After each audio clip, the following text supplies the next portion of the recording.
Book supernatural, इसका हिंदी में अनुवाद है अलौकिक। ये है वॉल्यूम नंबर 2 और इसका अध्याय है 12वां। हवा में खड़े हुए 1933।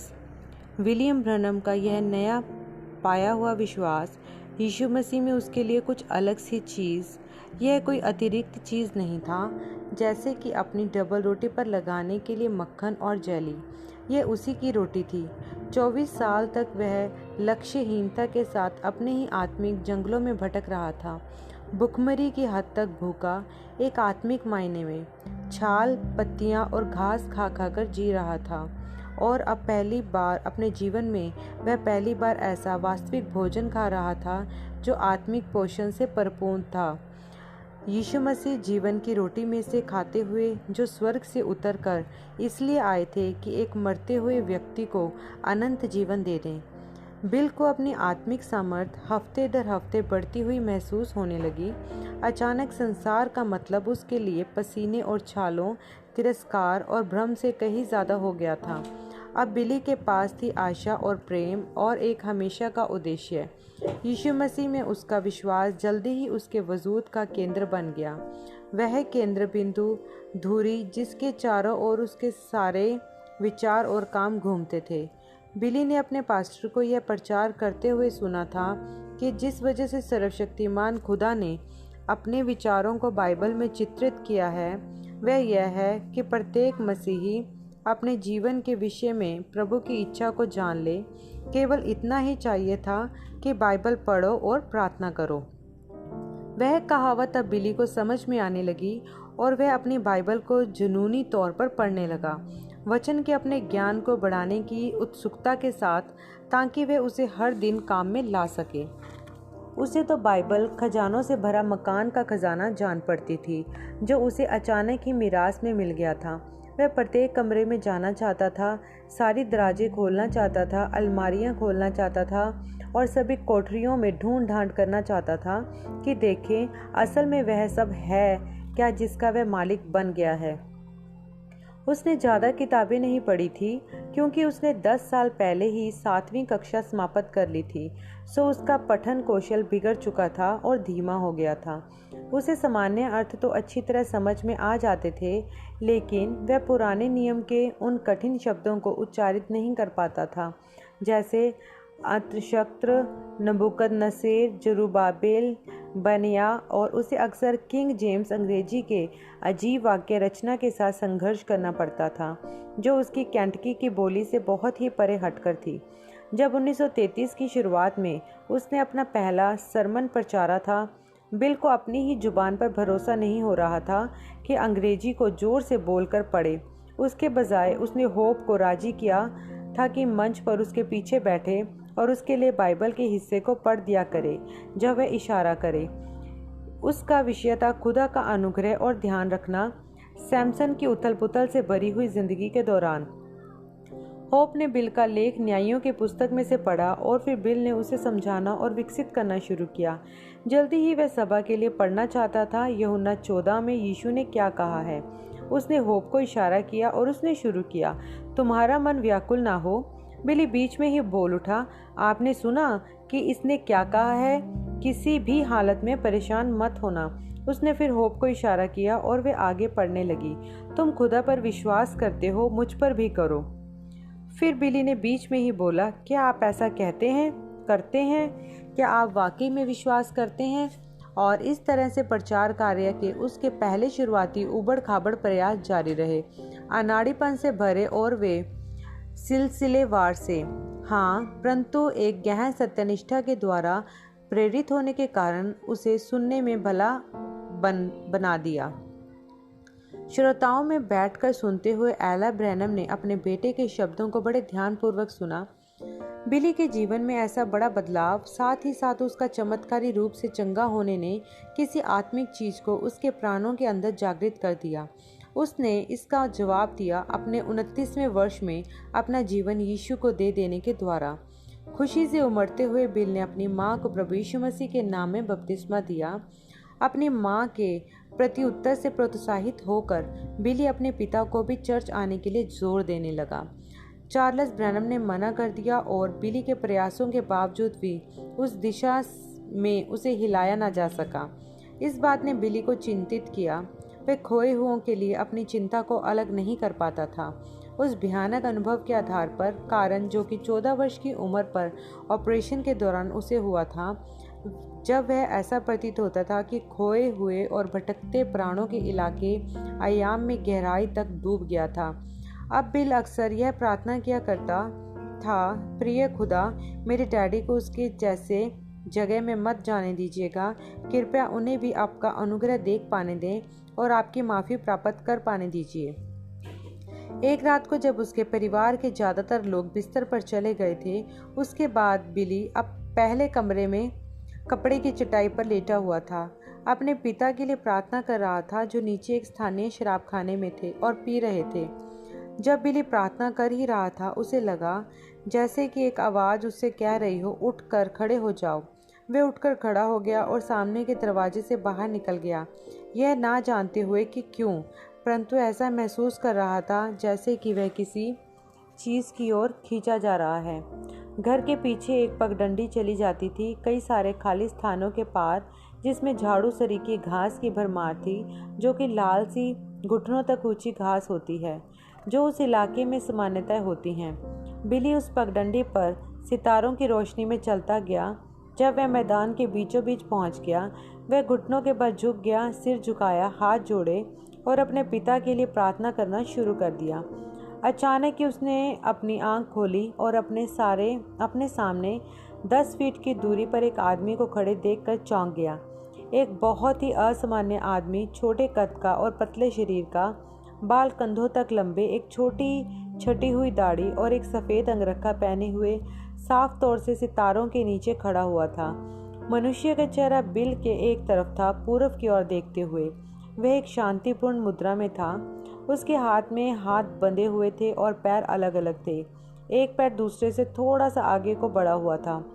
बिल ने उन पैरों को दूसरी बार देखा। जबरदस्त बात तो यह थी कि वे जमीन से छू भी नहीं रहे थे। अब एक मिनट रुको ज़रा, बिल ने सोचा, अपनी उंगली के जोड़ों पर पर्याप्त जोर से काटते हुए कि दर्द पता पड़े। मैं सोया हुआ नहीं हूँ, नहीं, मैं तो वहाँ पर डैड के लिए प्रार्थना कर रहा था और किसी चीज़ ने यहाँ बाहर आने को बोला था और यहाँ पर वे आदमी खड़ा हुआ है। यह सब कुछ इतना वास्तविक दिखाई पड़ता था। वहीं हवा का झोंका जो ऊंची घास को हिलाता था, वहीं उस मनुष्य के बागे में भी लहर पैदा कर रहा था। बिली ने ब्रूम सेज घास का एक टुकड़ा तोड़ा और उसे अपने मुंह में टूथपिक की मानिंद मुंह में अटका लिया। उसने सोचा, यह तो प्रभु यीशु जैसा प्रतीत होता है। मुझे आश्चर्य है कि यह वही है क्या? पगडंडी से अलग हटकर बिल इस तरह आगे बढ़ा कि उस आदमी के चेहरे का थोड़ा और हिस्सा देख सके। उसने अपना गला साफ किया। वह मनुष्य जरा भी न हिला। बिल ने सोचा, मैं सोचता हूँ कि मैं उसे पुकारता हूँ। जोर से उसने बोला, यीशु। मनुष्य पलटा और अपनी बाँह आगे बढ़ा दी। यही वह आखिरी चीज़ है जो बिली को याद रही। वह चेतना खो बैठा और आगे की ओर गिर गया, परंतु उससे पहले वह चेहरा उसकी याददाश्त में हमेशा के लिए छप गया।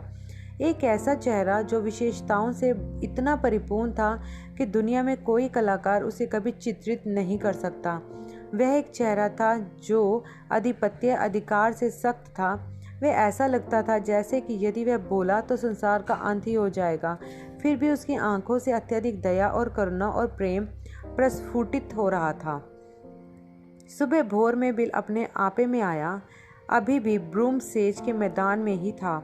रात भर की ठंडी हवा और भीगे हुए कमीज पजामे के कारण कांपता हुआ, जो कि जाहिर सी बात है कि उसके अपने ही आंसुओं से भीगे थे।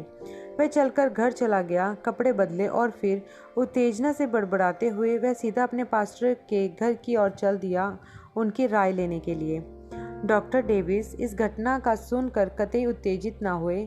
बिली, यह तुम्हें पागल कर देगा, यह शैतान है, तुम इन सब चक्करों में बेवकूफ़ मत बनो। यह बड़ा हतोत्साहित करने वाले शब्द थे, एक ऐसे व्यक्ति की ओर से आते हुए जिसकी बिल बहुत इज्जत करता था। वह पास्टर के घर से निकला, डरा हुआ और भ्रमित और एक दूसरी राय की चाहत में। सो अगला जिसके पास वह गया वह था एक पुराना दोस्त, रेहरेट मैकिनी। इस वयोवृद्ध प्रचारक को जो कुछ हुआ था वह सब बताता हुआ। अब भाई मैकिनी, आप क्या सोचते हो इसके बारे में? रेड मैकिनी अपनी ठोड़ी मलते हुए सोचने लगे। अच्छा बिली, मैं तुम्हें बताऊं, यदि तुम अपना जीवन साफ बनाए रखो और बस वही प्रचार करो जो बाइबल में है, यहाँ खुदा का अनुग्रह और उसी प्रकार, और मैं सोचता हूँ कि तुम्हारे लिए यह भला होगा। यदि मैं तुम्हारी जगह होता तो किसी अतिकाल्पनिक चीज़ के पीछे नहीं भागता। श्रीमान, मेरा मतलब किसी अतिकाल्पनिक चीज़ के पीछे भागना नहीं है। मैं बस यह पता लगाने की कोशिश कर रहा हूँ कि यह सब है क्या। रेड मैकिनी ने हाँ में सिर हिलाया। बिली, वर्षों पहले उन लोगों को इस किस्म के अनुभव हुआ करते थे चर्च में, पर जब चेले चले गए यह चीज़ें उन्हीं के साथ चली गई। अब केवल मात्र चीज़ जो हमारे पास है जो इस किस्म की अद्भुत घटनाओं को दिखाती है वे दुष्ट आत्मे और तांत्रिक होते हैं। ओह भाई मैकिनी, क्या आपका यही मतलब है? हाँ, मेरा यही मतलब है। बिली इस विचार पर कपकपा गया। ओ खुदा, मुझ पर दया करें। भाई मैकिनी, क्या आप मेरा साथ देंगे प्रार्थना में कि खुदा मेरे साथ ऐसा फिर कभी ना होने दे? आप जानते हैं कि मैं उन्हें प्यार करता हूँ और मैं इन सब चीज़ों में गलत नहीं होना चाहता हूँ। हाँ, मैं साथ दूंगा भाई बिली। वे दोनों पास्टर के घर में फर्श पर ही घुटनों के बल आ गए। रेड मैकिनी ने प्रार्थना की।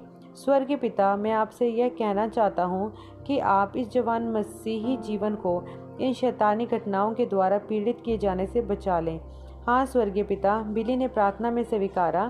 कृपया इन चीज़ों को मेरे साथ फिर कभी ना होने दीजिएगा, लेकिन वे तो पहले ही की तरह होना जारी रहे, और वह भी नियमित रूप से। कभी कभी उसे यह एक अजीब दबाव अपनी खाल पर लगता हुआ महसूस होता, जैसे कि कोई चीज़ या कोई जन अदृश्य पास में खड़ा हो और उस पर फूंक रहा हो। उसकी खाल में झुनझुनी गुदगुदी होने लगती थी। यह बड़ा ही भूतिया सा लगता था। दूसरे समयों पर ऐसा होता कि वह काम कर रहा होता और अचानक कुछ मिनटों के लिए वह स्वयं को किसी और जगह पाता। कुछ घटित होते हुए देखना इतनी साफ तौर से जैसे कि वह सबसे आगे वाली सीट पर बैठकर किसी नाटक का मंचन देख रहा हो। फिर वह वापस वहीं आ जाता जहां से शुरू हुआ था।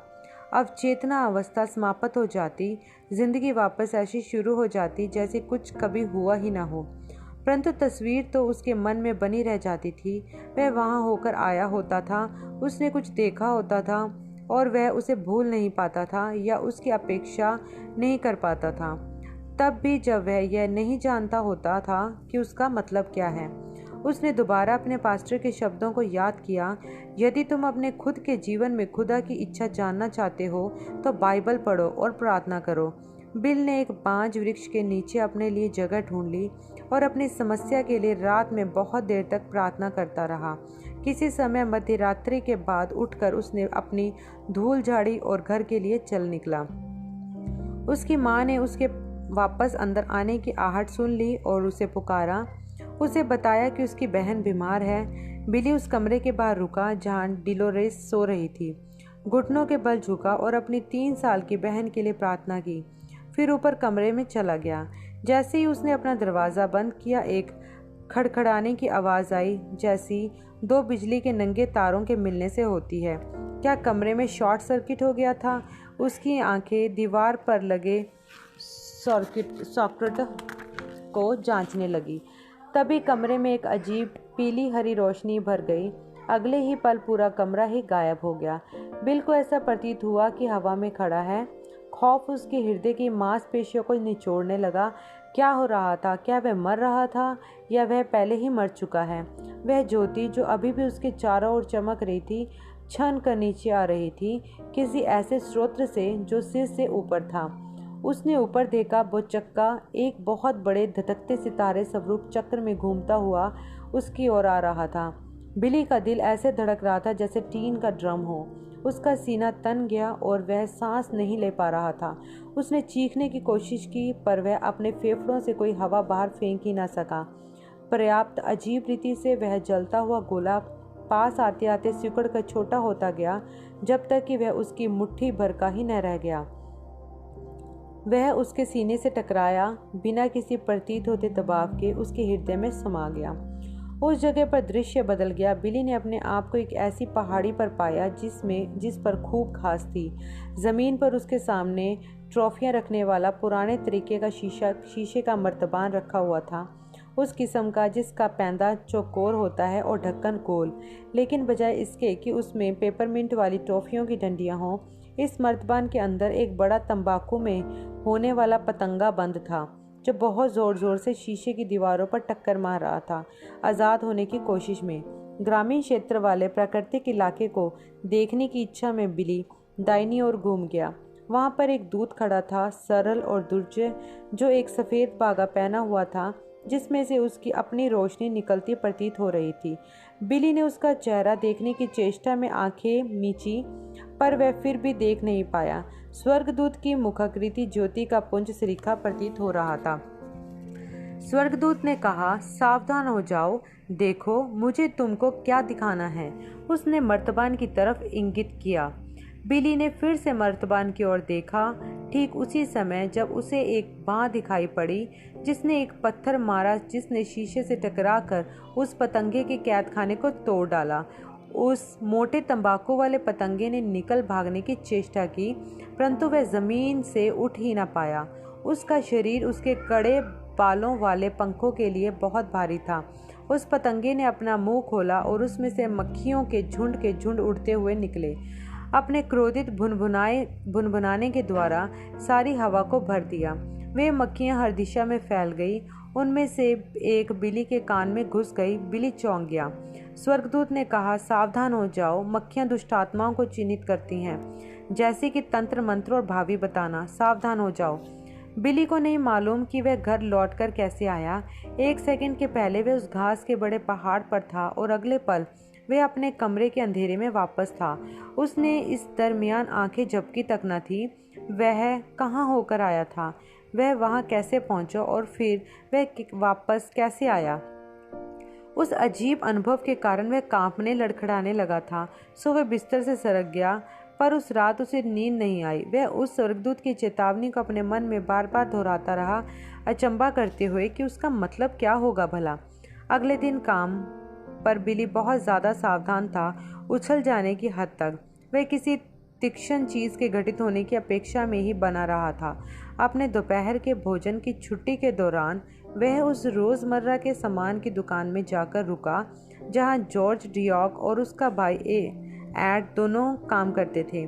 बिली पिछवाड़े में था। जॉर्ज को उस दर्शन के विषय में बता रहा था, जबकि एक औरत सामने के दरवाजे से अंदर आई। एक खास अजीब किस्म का दबाव बिली को छूता निकल गया।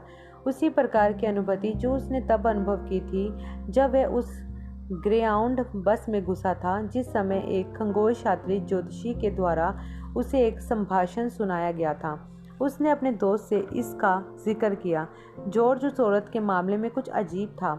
नकदी जमा करने वाली जगह पर उस औरत ने एड डियॉक से कहा, मैं ब्रैनम नाम के एक आदमी को ढूंढ रही हूँ। मुझे बताया गया है कि वह एक खुदा का जन है। अच्छा, तुम्हारी किस्मत अच्छी है, वह इस समय दुकान में ही है। एड ने पीछे की ओर पुकार कर कहा, बिल, यहाँ कोई है जो तुमसे मिलना चाहता है। जब बिली वहाँ पहुँचा, औरत ने पूछा, क्या तुम विलियम ब्रैनम हो, खुदा के नबी? मैं विलियम ब्रैनम हूँ। क्या तुम वही हो जिसने विलियम मेरिल पर वह चमत्कार किया था अस्पताल में और मैरी डेर ओहेनन को भी चंगा किया था जबकि वह 17 वर्षों से अपाहिज रही थी? बिली ने अपना सिर हिलाया। महिला, तुमने इसे ठीक तरह से समझा नहीं है। मैं विलियम ब्रैनम हूँ और मैं वही था जब वे दोनों ही चीज़ें घटित हुई थी, पर मैंने उन्हें चंगा नहीं किया है। यीशु मसीह ने वे चमत्कार किए थे। इससे वह संतुष्ट हो गई। मैं कुछ संपत्ति खो बैठी हूँ और मैं चाहती हूँ कि तुम मेरे लिए उसका पता लगा दो। बिली को समझ में ही नहीं आया कि इस कथन से उसका मतलब क्या था, पर वह यह जान गया कि यह वही परिस्थिति है जिसके विरोध में पिछली रात का दर्शन उसे चेता रहा था। उसने कहा, मैम, आप एक गलत आदमी के पास आई हैं। आप शायद किसी पढ़ने वाले या माध्यम को ढूंढ रही हैं। वे आश्चर्यचकित प्रतीत हुई। क्या तुम एक माध्यम नहीं हो? मैं नहीं हूँ। माध्यम तो शैतानी होते हैं। मैं तो मसीही हूँ और मेरे पास खुदा का आत्मा है। वह भाव शून्य हो गई। अचानक बिल को यह समझ में आया कि वह स्त्री स्वयं ही एक माध्यम है। उसने कहा, कल रात प्रभु ने मुझे चेतावनी देने के लिए एक स्वर्गदूत भेजा था कि तुम आ रही हो और मुझे सावधान होने के लिए कहने को। यह काम जिसमें तुम हो यह शैतान का है और मैं खुदा की आत्मा को खेदित करता हूँ। औरत ने दिल पकड़ लिया, मुझे कुछ दवा चाहिए। मैम, इन चीज़ों को करना बंद करें और आपका दिल एकदम ठीक हो जाएगा। वे अपनी एड़ियों पर ही घूम गई और झुंझलाहट में पैर पटकती हुई बाहर निकल गई। अभी भी दिखाई पड़ रही थी। वह रुकी और फिर से उसने अपना दिल थामा। एक तीखी चीख के साथ वह पैदल चलने वाले रास्ते पर ही गिर गई। जिस समय वह एड और बिल उसके पास पहुंचे वह मर चुकी थी। दूसरे संदेश भी दर्शनों के माध्यम से आए, हालांकि हर बार उतनी साफ रीति से परिभाषित स्पष्ट नहीं थे। एक वाले में बिल ने स्वयं को देखा सड़क पर कूदते हुए चला जा रहा है, जबकि सांझ का झुटपुटा शुरू हो गया है। उसने अपना दिल इतना हल्का और खुश लग रहा था जैसे उसने उस दिन महसूस किया था जब उसने अपना दिल प्रभु यीशु मसीह को दे दिया था। और दर्शन में वह कूद रहा था और हवा में मुक्के मार रहा था अपना आनंद प्रकट करने के लिए। अचानक एक बहुत बड़ी काली छाया उसकी ओर दौड़ पड़ी, जैसे कि कोई कुत्ता रहा हो जो उसे काटने जा रहा हो। चौंक कर बिल ने उसे लात मारी और चिल्लाया, भाग जा कुत्ते। वह छायादार आकार उठा और सीधा खड़ा हो गया। बिल को बड़ा आश्चर्य हुआ कि वह तो कुत्ता था ही नहीं, बल्कि एक ऊंचे कद वाला आदमी था जो काले कपड़े पहने हुआ था। वे आदमी घुर्राया, तूने मुझे कुत्ता बोला? मुझे माफ़ कर दीजिए श्रीमान, बिल ने माफ़ी मांगी। मुझे लगा आप कुत्ता हो क्योंकि आप अपने हाथों और घुटनों के बल थे। वह आदमी खोखियाया, मुझे कुत्ता बोलेगा तू? मैं तुझे मार डालूंगा इसके लिए। अपनी बेल्ट से उस आदमी ने एक चाकू बाहर निकाला जिसका फल लंबा और घुमावदार था और उसने बिल पर हमला कर दिया। बिल पर हमला किया, धीमे पर दृढ़ कदमों के साथ। उसकी आंखों में हत्या का इरादा था। कृपया श्रीमान, बिल ने मिन्नत की पीछे हटते हुए, कृपया मेरी बात समझिए। मैं नहीं जानता था कि आप एक मनुष्य हैं। मैं वाकई में यही समझता था कि आप एक कुत्ता हैं। वह पगलाया हुआ आदमी जरा भी विचलित नहीं हुआ। प्रत्येक कदम के साथ वह एक दुष्ट आत्मा सरीका ही मालूम पड़ता। मैं तुझे सिखाता हूँ कि तूने मुझे कुत्ता कैसे कहा। मैं तुझे मार डालूंगा। अचानक बिल की पीठ पीछे पुलिया से जाकर टिक गई। वह फंस गया था। श्रीमान, मैं मरने से नहीं डरता क्योंकि मेरे पास मेरे हृदय में यीशु मसीह है। मैं केवल आपको यह समझाना चाहता हूँ कि मैंने गलती से आपको कुत्ता बोल दिया था। उस काले आकार ने बिना सोचे समझे घुर्राते हुए कहा, मैं तुझे मार डालूंगा। उसने वह घुमावदार चाकू ऊपर उठा लिया और मारने ही वाला था। बिली चीख उठा। ठीक उसी पल उसे ऊपर से एक जोर की आवाज़ सुनाई पड़ी, जिसके कारण उसकी निगाह ऊपर उठ गई। स्वर्ग से उतरकर एक आदमी नीचे आ गया जिसने श्वेत वस्त्र पहना हुआ था।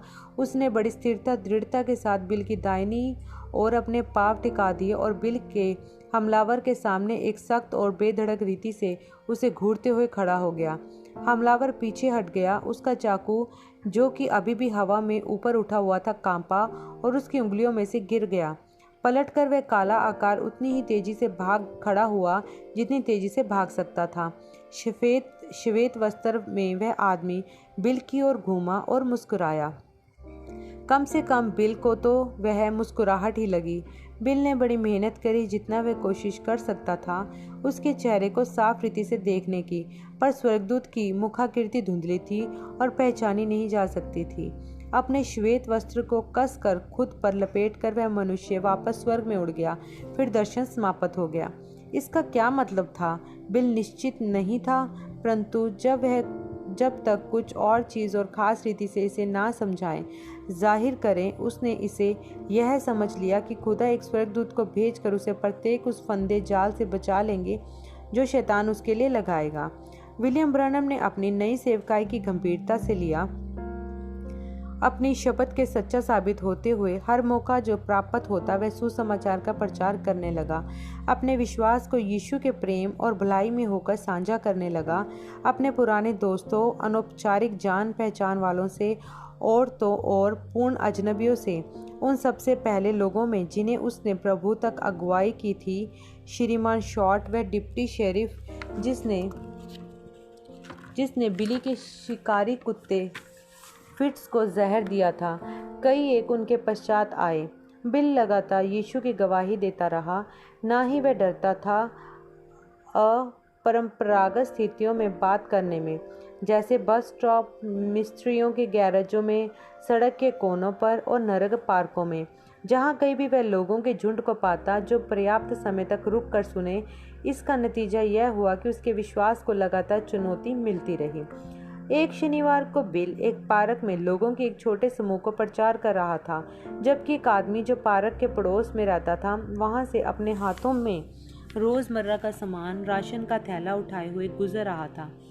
बिल उसे जानता था। एक समय था जब वह व्यक्ति एक रोमन कैथोलिक पुजारी, पुरोहित बनने के लिए अध्ययन पढ़ाई करता था, लेकिन उसके मन में सामान्य रूप से धर्म के प्रति करवाहट भरी हुई थी, और अब वह एलाइनिया धर्म निंदक था। वह आदमी सुनने के लिए मिनट भर रुक गया, तंबाकू का एक बड़ा सा निवाला अपने मुंह में गाल के अंदर रखकर चूसता हुआ। अंततः वह बोला, प्रचारक, तुम बाइबल के लिए इस तरह बात कर रहे हो जैसे कि वह कोई अच्छी चीज़ है। वह बाइबल सबसे बहकाने वाली फरेबी पुस्तक है जो कभी भी लिखी गई हो। यह इतनी धोखा देने वाली है कि उसे सार्वजनिक साहित्य में बाहर होने की अनुमति ही नहीं होनी चाहिए। बिल ने कहा, अच्छा, यह एक स्वतंत्र देश है, आपको अपना मत रखने का अधिकार प्राप्त है। उस पूर्व पुरोहित ने वह गंदी भूरी तंबाकू की पीक बिल के पैर के पास थूकी। प्रचारक, क्या तुम वाकई में यह विश्वास करते हो कि एक खुदा भी है? जी हाँ श्रीमान, मैं करता हूँ। क्या तुम विश्वास करते हो कि यह बंदा यीशु एक इंसानी खुदा था? जी हाँ श्रीमान, मैं विश्वास करता हूँ कि यीशु मसीह एक इंसान था और यह भी कि वह खुदा था। क्या तुम विश्वास करते हो कि वह मृतकों में से जी उठा था उसी इंसानी देह में? जी हाँ श्रीमान, मैं करता हूँ। उस आदमी ने एक चुटकी तंबाकू और लिया और उसे अपने गालों में भर लिया। यदि मैं आपके सामने यह साबित कर दूं कि ऐसी कोई चीज़ नहीं होती जिसे इंसानी खुदा कहते हैं, क्या तुम मान लोगे? जी हाँ श्रीमान, मैं मान लूँगा। उस आदमी के होठों पर एक कुटिल मुस्कुराहट तैर गई। ठीक है प्रचारक, मुझे बताओ, इंसानी शरीर में कितनी चेतनाएं हैं? अरे तुम्हें भी मालूम है कि कितनी होती हैं। हाँ, पर मैं चाहता हूँ कि तुम उनके नाम बताओ। बिली बेधड़क होकर बोला, देखना, चखना, सूंघना, स्पर्श करना और सुनना। ठीक है, यदि यीशु एक इंसानी खुदा था जैसा कि तुम कहते हो कि वह था, तो फिर इनमें से किसी एक चेतना को तो उसे उद्घोषित करना चाहिए। क्या यह सही बात नहीं है? जो भीड़ चारों ओर खड़ी थी तन्मयता से ध्यान लगाकर उनकी बातचीत सुनते हुए बिली ने चौकसी के साथ उत्तर दिया, यह पर्याप्त तर्क संगत प्रतीत होता है। क्यों? क्या तुमने कभी अपने खुदा को देखा है? अच्छा हाँ, एक रात, ज़्यादा समय नहीं हुआ है। मैं तो फिर मुझे भी दिखाओ उसे। वह आदमी बीच में ही बोला, मैं विश्वास के बारे में बात नहीं कर रहा हूँ, मैं दृष्टि चेतना ठीक वैसी ही है जैसी तुम्हारी है। बिली ने कहा, मैंने उसे दर्शन में देखा है, तो फिर मुझे भी दर्शन दिखाओ। मैं आपको दर्शन दे नहीं सकता हूँ, केवल खुदा ही आपको दर्शन दिखा सकता है। अच्छा, मुझे यह विश्वास नहीं है कि तुमने अपने पांचों चेतनाओं में से किसी के द्वारा उसे संपर्क किया है। मैंने उसे महसूस किया है। अच्छा, यदि तुमने उसे महसूस किया है, मुझे भी महसूस कराओ। महसूस करने की मेरी इंद्री भी वैसी ही है जैसी तुम्हारी। यीशु को यहाँ लाओ ताकि मैं उसे महसूस कर सकूं, तब फिर मैं उस पर यकीन करूँगा। परेशान होते हुए बिल ने कहा, मैं उसे अपने हृदय में महसूस करता हूँ। उस आदमी ने पलटवार किया, तो फिर मुझसे भी उसको मेरे दिल महसूस करवाओ यदि तुम विश्वास करो। अब यह तुम्हारा मनोविज्ञान नहीं चाहिए, मैं सत्य जानना चाहता हूँ। उस आदमी ने तंबाकू की एक और पीक बिली के पैर पर थूकी। बिल ने कहा, कृपया मेरे जूतों पर थूकिए मत श्रीमान। वह पूर्व पुरोहित बड़ी चाह से देखने लगा। अच्छा प्रचारक, तुम तो अब पूरी तरह फंस गए हो, है कि नहीं? तुमने उसे ना तो कभी देखा है, ना महसूस स्पर्श किया है, ना चखा है, ना सूंघा है और ना ही सुना है। इसलिए यदि यह पांचों इंद्रियां उसकी घोषणा नहीं करती हैं, तो फिर खुदा जैसी कोई चीज़ होती ही नहीं है, और तुमको इन लोगों को अपनी बकवास से बहकाना बंद कर देना चाहिए। उस आदमी ने बड़ा सख्त सदा हुआ तर्क वितर्क किया था। बिली अपने हृदय में बुद्धि के लिए प्रार्थना कर रहा था। श्रीमान, मैं विश्वास करता हूँ कि आपने कुछ बढ़िया तथ्य रखे हैं। वह आदमी नकली व्यंग भरी मुस्कुराहट के साथ बोला, अब तुम अपने अब तुम अपने आपे में आ रहे हो, है कि नहीं? हो सकता है कि मैं आ रहा हूँ, बिली ने कहा। आप वाकई में एक तेज तर्रार व्यक्ति हैं। आपके पास एक बढ़िया मन है। उस आदमी ने फिर से थूका और ठहाका मारकर हंसा। निश्चय ही मेरे पास एक बढ़िया मन है। मेरी माँ ने बेवकूफ़ों को पाल कर बड़ा नहीं किया है। एक मिनट, क्या आपने यह बोला है कि आपके पास एक मन है? बिल्कुल, मेरे पास एक मन है। क्या हर एक के पास मन नहीं होता? क्या यह इंसानी मन है? बिल्ली ने पूछा। आदमी थोड़ा उलझा हुआ सा दिखने लगा। तुम्हारे साथ मामला क्या है बेटा? तुम कहीं अपना तो नहीं खो बैठे हो? जाहिर सी बात है कि यह इंसानी मन ही है, बिली ने कहा। तो फिर यदि यह इंसानी मन है तो इंसानी इंद्रियों के द्वारा इसे उद्घोषित जाहिर होना चाहिए, ऐसा नहीं है क्या? अच्छा, मुझे तो लगता है। क्या तुमने कभी अपना मन देखा है? अब यह उस नास्तिक की बारी थी परेशान होने की। अच्छा, डॉक्टर कर। मैं दिमाग मस्तिष्क की बात नहीं कर रहा हूँ अब, बिली ने बीच में ही बोला। मन, दिमाग और मन के बीच अंतर होता है। दिमाग तो वह हिस्सा होता है जिसे आप देख सकते हो, यदि कपाल के नीचे देखो तो। मन वह विचारों वाला हिस्सा होता है जिसे दिमाग सोचता है, और अपने अपने मन को कभी नहीं देखा। और आपने अपने मन को कभी नहीं देखा, ना ही किसी और के मन को कभी या देखा है? नहीं, मैंने कभी नहीं देखा है। क्या आपने अपने मन को कभी सूंघा है या स्पर्श किया है या चखा है या सुना है? नहीं, कभी नहीं या किया है। तो आपके तर्क के अनुसार आपके पास कोई मन है ही नहीं। मैं जानता हूँ कि मेरे पास मन है, आदमी ने गुस्से में बोला। और मैं भी जानता हूँ कि मेरे पास खुदा है, बिली ने कहा, इस बात से संतुष्ट होकर कि उसने अपनी बात अच्छी तरह रखी थी। फिर उसने एक चालाकी भरे अंत के विषय में सोचा। देखने वालों की भीड़ में एक जवान लड़का खड़ा था जिसके कोट में कॉलर पर एक गुलाब पिन से लगा हुआ था। बिल ने पिन मांगी और कहा, अब क्या आपने मेरी बात को देखा? और उसने उस पूर्व पुरोहित की बाँह में चुबा दिया। हे, क्या तुम्हें वह महसूस हुआ? बिली ने पूछा। बिल्कुल, वह गुस्से से बोला। आपने अपनी बाँह सहलाते हुए त्योरियां चढ़ाकर। बिली हंसते हुए बोला, मज़ेदार बात है, मुझे तो कुछ महसूस नहीं हुआ। उसके चारों तरफ लोग भी हंसने लगे। मैं भी जरा तुम्हें पिन घोंपूं, तब तुम्हें ठीक तरह से महसूस होगा। अब बिल का प्रतिदिन ठीक उसी जगह पहुंच गया था जहां वह उसे चाहता था। यही तो मेरा तर्क है। यदि तुम उसी मसीह को ग्रहण करोगे जिसे मैंने किया है, तब तुम भी उसे ठीक उसी तरह महसूस करोगे जैसे मैं उसे महसूस करता हूँ। वह नास्तिक पैर पटकता हुआ चला गया, गुस्से में और राजी हुए बगैर। बिली को आश्चर्य नहीं हुआ, हालांकि उसे मसीही बने हुए अभी कुछ ही महीने हुए थे। उसने पर्याप्त संख्या में लोगों के सामने गवाही रखी थी कि उसे इस बात का एहसास हो गया था कि मनुष्य के मन एक बढ़िया तर्क वितर्क बहस से बदल नहीं सकता है। विश्वास एक प्रगटीकरण है जो खुदा की ओर से ही आता है।